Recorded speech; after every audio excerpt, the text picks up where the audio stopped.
Rahim, chères téléspectatrices, chers téléspectateurs, nous commençons par vous souhaiter la bienvenue au sein de votre nouveau rendez-vous hebdomadaire, As-Siraj al-Munir, le flambeau éclairant. Par référence, on l'aura compris, c'est l'une des appellations de notre bien-aimé prophète, Sidna Muhammad sallallahu alayhi wa sallam, au sujet duquel le Haqq tabaraka wa ta'ala dit: nous t'avons envoyé comme un flambeau éclairant, Sirajan Munira, Shahidan wa Mubashiran, un témoin, un annonciateur de bonnes nouvelles, wa da'iyan ila Allah bi idnih, appelant à Dieu par sa permission, wa Sirajan Munira, un flambeau éclairant. Parlons de Sabab al-Nuzul, de ce verset, ou la raison de révélation de ce verset. Le cousin du prophète, Ibn Abbas, rapporte qu'un beau matin, Sidna Rasulullah sallallahu alayhi wa sallam fait appeler Sidna Ali et Sidna Mu'ad pour les envoyer au Yémen en tant qu'annonciateurs de bonnes nouvelles.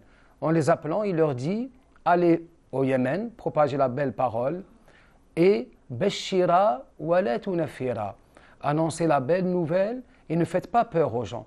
Yassira wa la tu'assira, rendez les choses faciles et ne les rendez pas difficiles, compliquées.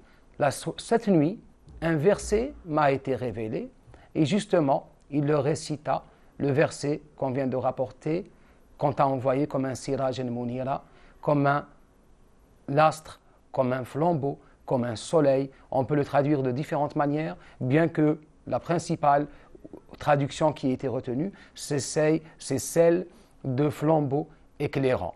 Flambeau éclairant, sirajan munira, et dans le Coran on trouve également sirajan wahaja. Sirajan wahaja, c'est-à-dire un soleil éclatant. Le soleil wahaj, le siraj al-wahaj, ou le soleil éclatant, fait référence au soleil en tant que réalité cosmique. Al-siraj al-munir, ou flambeau éclairant, qu'on pourrait également traduire par soleil éclairant, fait référence à Sidna Muhammad sallallahu alayhi wa sallam. La corrélation entre les deux appellations, soleil, flambeau, astre, se retrouve dans le fait déjà, du point de vue apparent, que l'appellation, que le nom de Sidna sallallahu alayhi wa sallam Muhammad ait été cité dans le Coran 4 fois. Également, le soleil a été cité dans le Coran, ou le terme plus exactement, le terme de Siraj al-Munira, qui fait référence au soleil, a également été cité 4 fois. À quoi tient cette corrélation entre soleil et prophète, entre Siraj al-Munir et Siraj al-Wahaja? Tout d'abord, pour nos savants, pour nos ulama, cette corrélation tient dans le fait que le soleil est indispensable à la vie.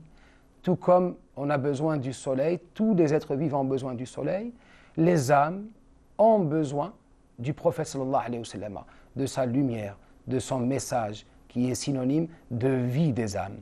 Tout comme le soleil, bien qu'on ne le voit pas, bien que parfois il soit invisible, c'est une réalité cosmique la nuit, il est de l'autre côté de la planète, d'autre face, il est toujours présent, il est toujours utile, il est toujours bénéfique. Il en va de même pour le prophète sallallahu alayhi wa sallam, bien qu'absent physiquement, mais son esprit, sa lumière, son message demeurent omniprésents. Également le soleil éclaire toute la création, qu'elle soit bonne, mauvaise, gentille, méchante, tout le monde tire profit, tire bénéfice de cette lumière qui est celle du soleil. Il en va également pour Sidna sallallahu alayhi wa sallam, dont le message est venu comme rahmatan lil alamin, une miséricorde, non pas simplement pour les croyants, il va de soi, ni même pour les humains, mais pour toute la création. Cette corrélation tient également dans le fait que d'autres versets décrivent le prophète sallallahu alayhi wa sallam comme étant lui-même lumière. Lorsqu'il est dit qu'il vous est venu de la part de Dieu un livre et une lumière. Il vous est venu une lumière et un livre. La lumière fait référence au prophète sallallahu alayhi wa sallam. Le livre fait référence, on le connaît, le Coran. C'est-à-dire que le Coran est une lumière. Le prophète lui-même une lumière. On comprend à partir de là le concept de nourun ala nour, lumière sur lumière, qu'on retrouve dans la sourate An-Nur, lorsqu'il est dit Allahu nourus samawati wal ard, matalu nourihi kamishkatin fiha misbah. La première lumière pour le Mufassirin, c'est le Haqq tabaraka wa ta'ala. Nour est un des attributs, un des noms divins. Un des noms divins, Nour. La deuxième lumière qui est citée dans le verset, qui est celle de la Mishkat, le Mishkat, c'est-à-dire le tabernacle, qui est la niche, le trou dans un mur, qui contient le flambeau. Ce flambeau, cette lumière, fait référence à Sidna Muhammad sallallahu alayhi wa sallam. Pourquoi le Coran le décrit alors comme une lumière sallallahu alayhi wa sallam? Cela tient du fait, il y a un hadith où Sidna Jabir pose la question au prophète sallallahu alayhi wa sallam et il lui dit quelle est la première chose que Dieu a créée dans cet univers. Et le prophète sallallahu alayhi wa sallam lui répond Ya Jabir, inna awwala shay'in khalaqahu Allahu nuru nabiyyika. La première chose que Dieu a créée, nura nabiyyika, c'est-à-dire la lumière de ton prophète. Sallallahu alayhi wa sallam, il y a des récits qui rapportent que Sidna Adam alayhi salam, lorsqu'il a entre guillemets transgressé, c'est-à-dire par la transgression qu'on connaît, il parcourait le paradis et trouvait partout écrit La ilaha illallah Muhammad Rasulullah. Lorsqu'il implora le pardon de Dieu, il dit Par Muhammad, pardonne-moi. Le Haqq tabaraka wa ta'ala lui pose la question Comment connais-tu Muhammad? Et il lui dit Où que j'aille dans le paradis, je trouve La ilaha illallah Muhammad Rasulullah. J'ai su que Muhammad était quelqu'un de très important et qui avait une place immense auprès de toi. Cette idée de lumière, on la retrouve déjà dans l'aspect, c'est-à-dire apparent. Les gens qui ont côtoyé la Sahaba, le prophète sallallahu alayhi wa sallam, on trouve de manière récurrente ces témoignages décrivant Rasoul sallallahu alayhi wa sallam comme étant une lumière. Certains le décrivent comme étant un soleil.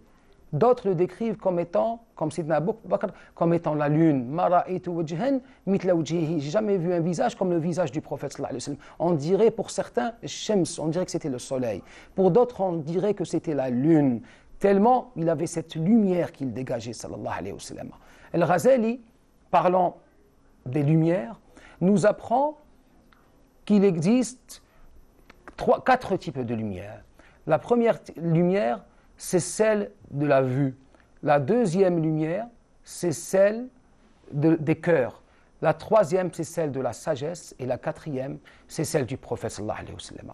Comment puiser de cette lumière? Une clé nous a été donnée, as-salat ala rasulillah.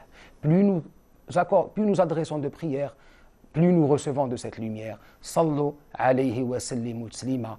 Envoyez, adressez au prophète vos prières et vos salutations. Et sallallahu alayhi wa sallam disait, celui qui m'envoie 10 salutations, Dieu lui enverra 100 salutations, pour qu'il vous fasse sortir des ténèbres vers la lumière. Sallallahu ala sayyidina Muhammadin wa ala alihi wa sahbihi wa sallam taslima.